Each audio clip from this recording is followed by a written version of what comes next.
ওসমান হাদি হত্যার বিচারের দাবিতে সোমবার বিকেল ৩টায় রাজধানীর শাহবাগে জড়ো হন ইনকিলাব মঞ্চ সহ জুলাই সহযোদ্ধা ও ছাত্র জনতা। পরে শাহবাগ থেকে বিক্ষোভ মিছিল নিয়ে জাতীয় শহীদ মিনারে যান তারা। এ সময় কেন এখনো ওসমান হাদির হত্যাকারীদের বিচারের আওতায় আনা যায়নি তা সরকারকে দ্রুত প্রকাশের দাবি জানান ইনকিলাব মঞ্চের নেতারা। রোজকার সাধারণ খাবার এখন হবে অসাধারণ। প্রাণ স্বাদের মশলা, স্বাদ বাড়ায়, ঘ্রাণ ছড়ায়।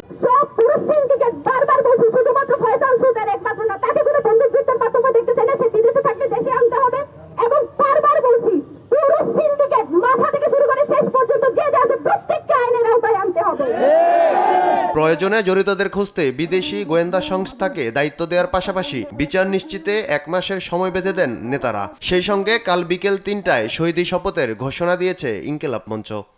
হাদি ভাইয়ের খুনিদেরকে অতি দ্রুত যদি গ্রেফতার করা না হয়, বাংলাদেশের যে কোনো পরিস্থিতির জন্য এই সরকারকেই দায় নিতে হবে। বাংলাদেশের জনগণকে সাথে নিয়ে শহীদি শপথ করবে বিকাল ৩টায় শাহবাগে শহীদ হাদি চত্বর ইনশাআল্লাহ। এ সময় ওসমান হাদির বড় ভাই জানাজায় জনসমুদ্রের কথা স্মরণ করিয়ে দিয়ে বলেন, 24 ঘন্টার মধ্যে হাদির খুনিদের গ্রেফতার করতে হবে।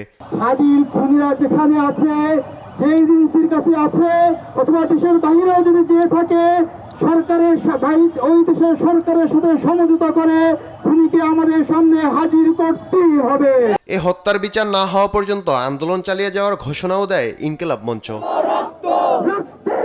ফেরদৌস রহমান, দেশ টিভি, ঢাকা।